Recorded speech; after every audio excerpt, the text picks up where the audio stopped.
Hello and welcome to the Sisters for Fitness Wellness Show. I'm Stephanie Gaines-Bryant. Today we're going to talk about the global health of women. And we're talking to Dr. Raymond Terry.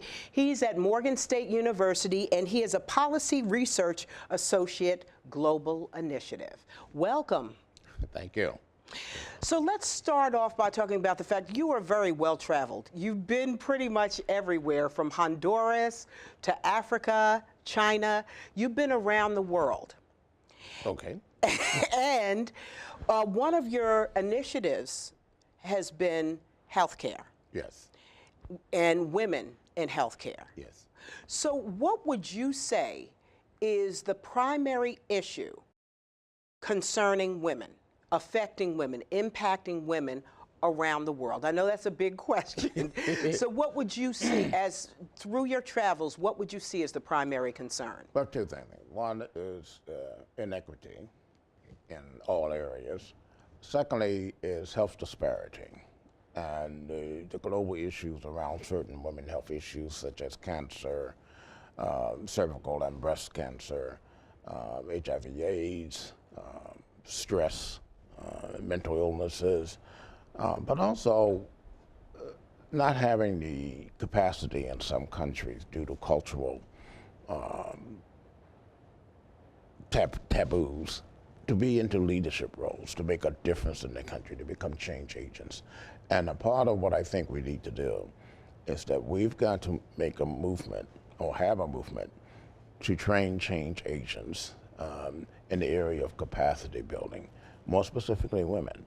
Also in the age of, in the area of entrepreneurship, how to start their own business with their creative talents to earn income, but at the same token, we've got to make sure that we do healthcare capacity building in various developing countries that have vulnerable populations.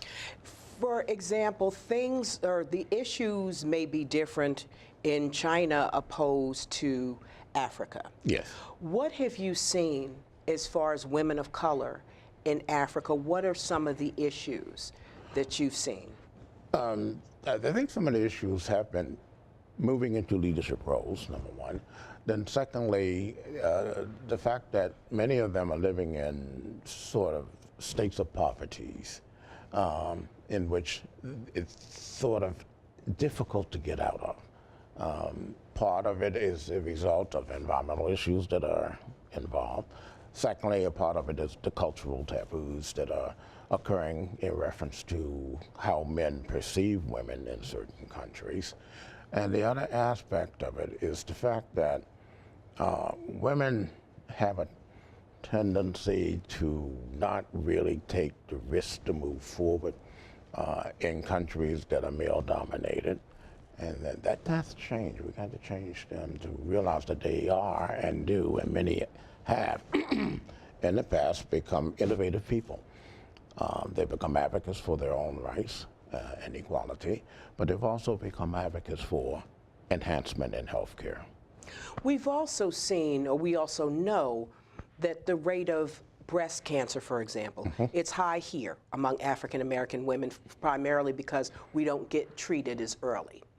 We know in Africa that the number is also high. Extremely high, breast cancer as well as cervical cancer. We also know that the HIV/AIDS level is very high in some African countries for both women and male. But the point is that they, unlike here, where we may have preventive health services available for individuals, and many of the African countries and other developing countries, those preventive health and health education of emotional activities are just non-existent. It's improving because of initiatives that are being taken place by the World Health Organization, the UN, non-governmental organizations, faith-based organizations, but not at the rate in which it's being done here in the U.S. and other developed countries. We heard a lot years ago about the AIDS epidemic in Africa. You don't hear as much about it now. Is it still a big issue?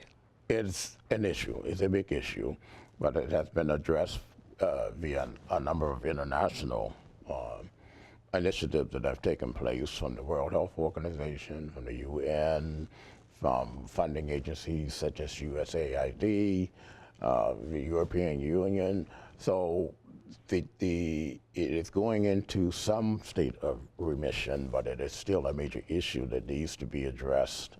More specifically, when we're talking about women who have been involved in the trafficking arena, okay, and what is happening there is that although they are getting health care, they are more prone to getting HIV/AIDS.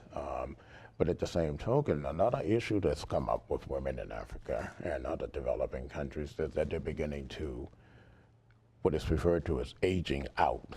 So if they've been in sex trafficking, for example, they get to a certain age and they're no longer seen as appealing. Right. So what happens to these women?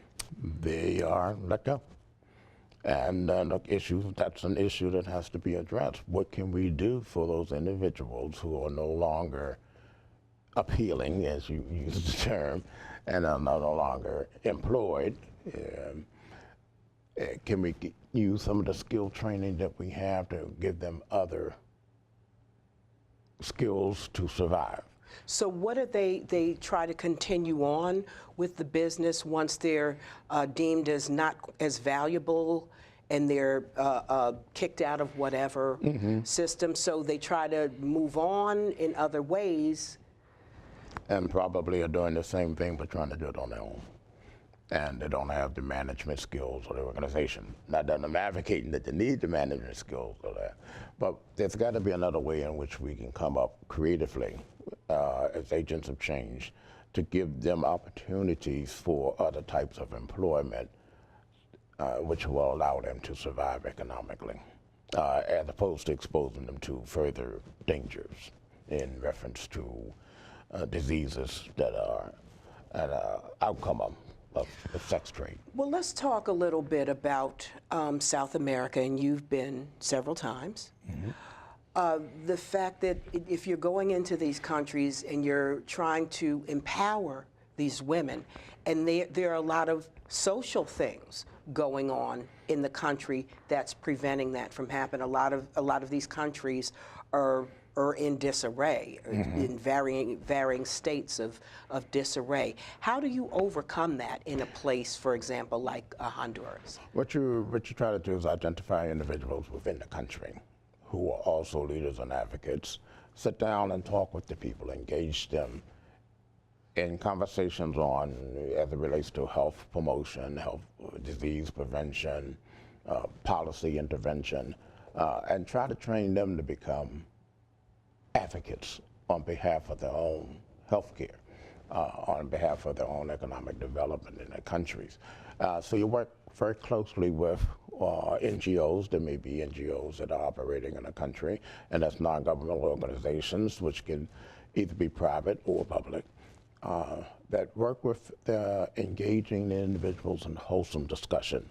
Part of what we attempt to do when some of the students go over there, and some of the young professionals that travel with me, is to really do what we'll call community engagement, to have open discussions, to talk with the individuals.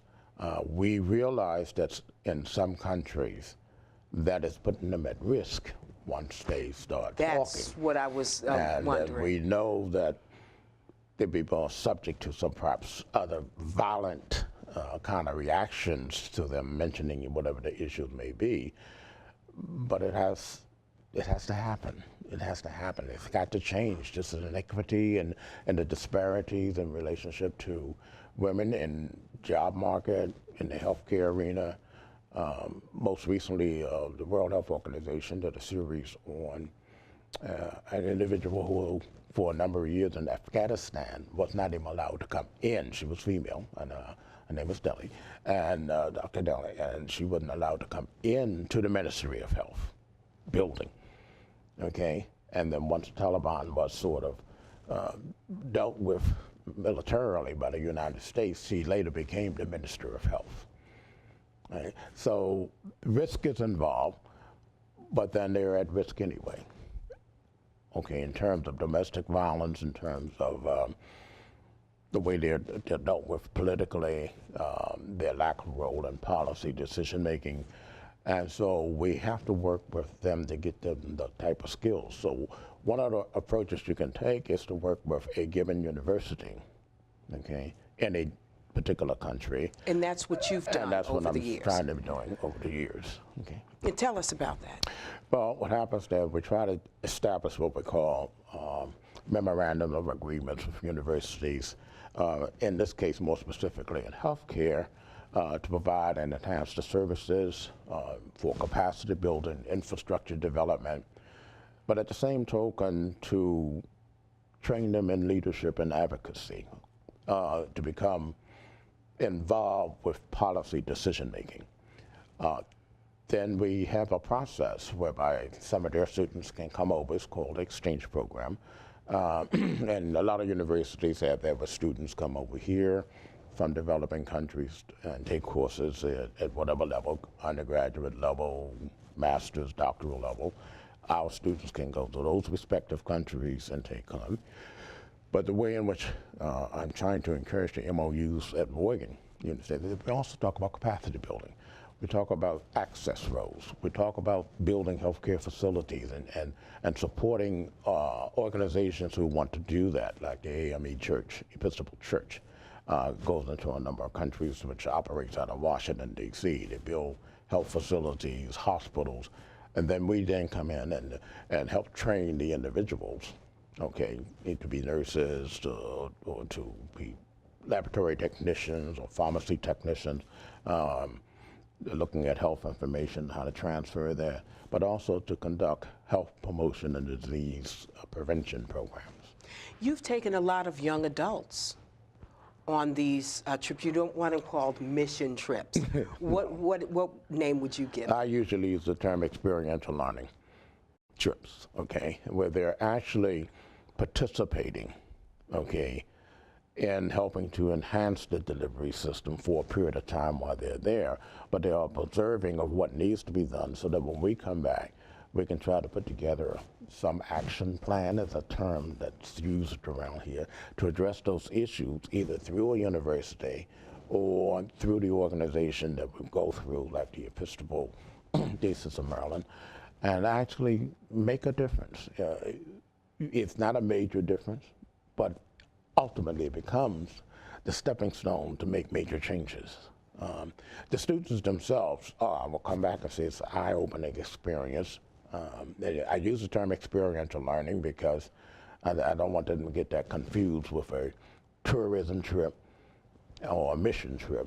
In some countries, the term mission has a negative connotation because of how they've been treated. But if you're coming in and you're engaging the community, having the community themselves say, hey, this is what we know we need. How can you help us create a strategy to have that take place? And that's what we're about. Many of the students have come back and they've actually gone into careers dealing with international health. And that's beautiful. That's absolutely beautiful. And what we try to do, if we want to take it from a wellness perspective, is that we try to talk to the individuals about how they can live. And when I was a very young kid in junior high school, I was given a book because of some work that I did, and it was called I Dare You. And what happened is that in there was a model that said what you have to do in your life is to implement a 4-4 program of life. 1, it's physical enhancement. 2, intellectual enhancement. 3, social enhancement. And then those 3 areas have to be based upon a very strong spiritual foundation. And through that process, then you continue to grow, you enhance your skills, but then you can also give wholesome instruction and direction to others in reference to skill development and innovative techniques and strategies to navigate the systems to bring about change. It doesn't happen overnight, but it happens. And you have seen so many young people. You have touched so many young people who moved on, as you just mentioned, to do some great things. Yeah, and in the international arena, and particularly females. and some who have gone back to their own countries, wherever they may be, Nigeria, Uganda. What are the initiatives that I work with for some of the youth? Get them involved with what we have here in the United States as youth and young adult professional development, leadership, and advocacy program, and to always encourage them to talk about capacity building, okay, as change agents. So part of what I attempt to do in my discussions with them and interaction with most of the individuals who are mentees is I particularly say to them that, you know, you have to become sort of a futurist and a visionary, and to make things happen by learning how to strategically navigate a system. What have you seen as far as refugees fleeing these places such as Africa, South America? Well, some of things, and I think it's been in the news recently enough that with the whole immigration issues that are going here in the United States. But the problem that happens is that many of them are escaping war zones. Many of them are trying to give their children, particularly women, a better way of life. Then they have to stay into what we would call resettlement camps for a period of time. Some may not even be in the same resettlement camps, so then families are being dispersed. Then they come to a country where they don't maybe know the language well, know the healthcare system well, and they got to deal with a different set of cultural issues that are totally different than the way in which they have dealt with dealt with their lives from a traditional perspective in their culture. And then even in these camps, children may be taken away from the parents and sent to another country as immigrants, or they get here and you'll find that they don't understand the healthcare system or how to navigate the healthcare system, and they have to be taught how to do that so that they can enhance their health while they're here in this country, and probably ultimately get back into professional areas where they can go back, if they choose, to the country of origin. Disasters have hit many countries that has caused multiple health problems from an environmental perspective, particularly in Haiti, Guatemala, some portions of Honduras. Puerto Rico, the Philippines. This is devastating and changing these people's lives. They can't do what they did well before the disaster, and now they got to either relocate or they're not able to return to their villages or their little town because it's been totally destroyed. The healthcare system has been sort of torn apart, so now you got to rebuild that healthcare system. So that's the concept of capacity building and infrastructure development. When we think of a healthcare system, people who are watching today, we sort of think of the U.S. model of a healthcare system. How do you define a healthcare system, for example, in Africa? What would that include? Well, first off, when we're talking about healthcare systems, we have to look at the cultural values of the country. As we well know, many traditional healers have done excellent work in the past. They may not be skillfully trained or as professionally trained as individuals in developed countries. But what occurs is that we have got to be able to work with them, understanding their culture, understanding their needs, have them identify the gaps, and then we work together to see how the model that exists in that country can be somehow merged or integrated or whatever we need to do with what we consider to be the American model. But I think we run into a lot of trouble when we go over there and decide that we're going to do the American model and don't understand the culture of the country.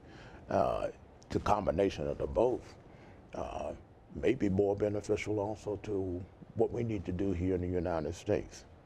All right. Now, as you well know, some countries already have universal health care, but they just don't have the facilities, they don't have the trained personnel to really do an effective enhancement program for health in their country. So we take our skill sets over there and work with them through, as I mentioned to you before, either inter-organizational arrangements or through memorandums of understanding to build up their skill sets.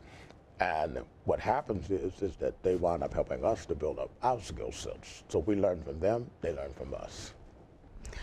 So you're talking about going over and building facilities, for example, but it's not a preventative thing. They're not at the point, for the most part, where they're looking into preventative health.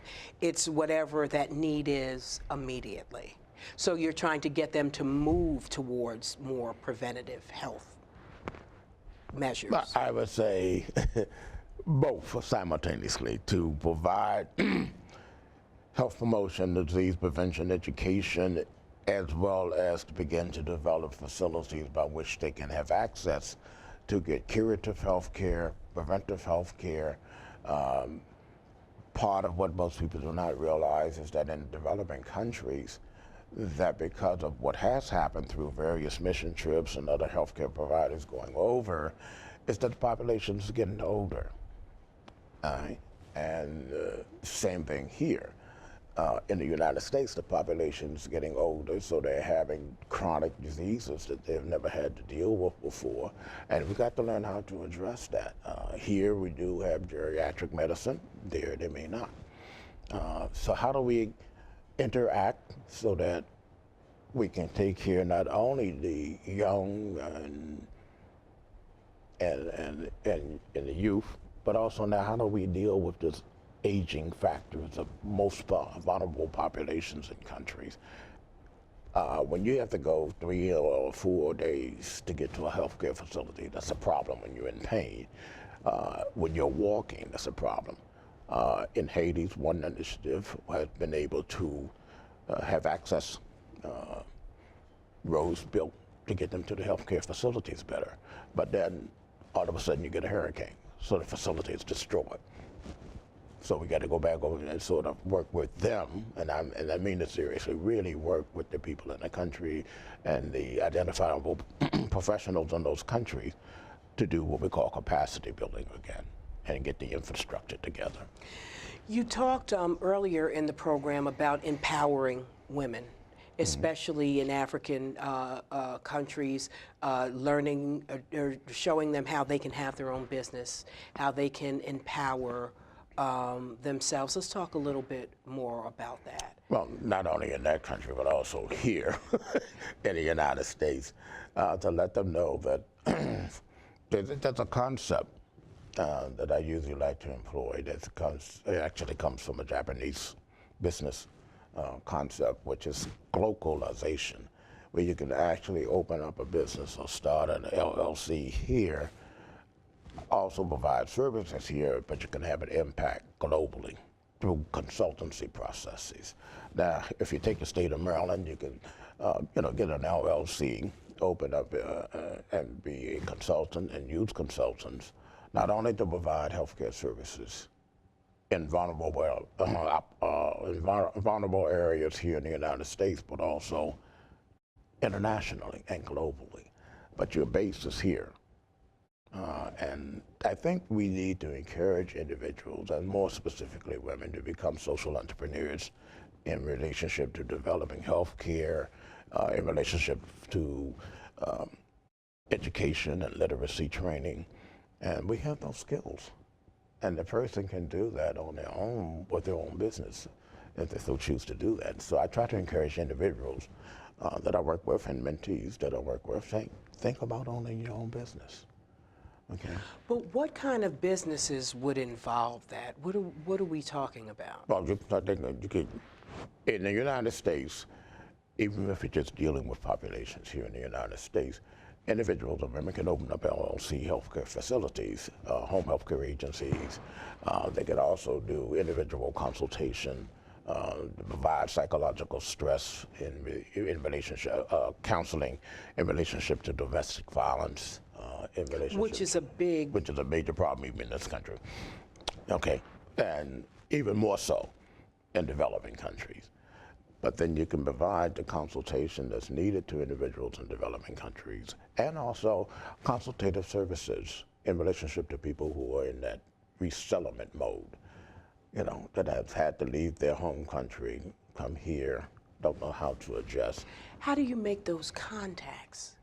Because that sounds great, but you have this idea, okay, I want to start my own business and I'm dealing with mental health for resettlement for people who were resettling here. How do you make those connections to people like you? Yeah, and then there are organizations. For example, there's an organization called CORE, and CORE addresses leadership, advocacy, and training individuals to make a difference as change agents. And it operates out of the United States, but they have training sessions all over, globally. We have programs connected with what's called the Community Consortium of University Programs in Public Health. And they have a youth advocacy leadership training component. So our youth here also have to get involved with some of the national organizations, and particularly our youth of color, because we just are underrepresented. And that's what I wanted to mention, because we only have a few minutes left. Yeah. But that's another thing I wanted to mention.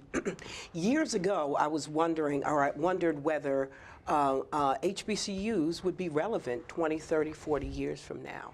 And I am very pleased to see that you are bringing your initiatives to places like Morgan, Howard. We've talked about some trying to do an initiative. We are doing one with Clifton University where we are at least taking the leadership role to get people of color to be active as visionaries, as futurists, and as individuals who are actively involved in research, urban research, community urban research, and capacity building. And we just have to do that. And so HBCUs are indeed still necessary as far as I'm concerned, because they have a sensitivity. Now you talked about, we talked about some of the tragedies and situations that are facing folks in third world countries. Can you wrap us up with a thought of hope? What's your hope? My word of hope is that for individuals is that they look at becoming visionaries, that they observe what has happened in the past, look at what's happening in the future, what was happening in the present, and then move forward to bring about what ought to be in the future. And do that diligently, knowing that you're talking about a 4-4 program of life for yourself, and that as you enhance the health of people in vulnerable countries, especially vulnerable populations and indigenous population, you're also enhancing your own life because you've made a difference. And that's what you're here to do, to make a difference. Now, unfortunately, some think they're here to make millions of dollars. I don't have a problem with that. But the point is, I think you can have what we will call mental, social, physical, and spiritual prosperity in our life if we help others. Very good. Thank you so much for joining us. Okay. We've been talking to Dr. Raymond Terry, who's with Morgan State University, and he's a Policy Research Associate for the Global Initiative. School of Community Health and Policy. Very good, very good. Thank you for joining us. We could talk for hours. You're welcome. You've been watching the Sisters for Fitness Wellness Show. I'm Stephanie Gaines-Bryant. Have a great day.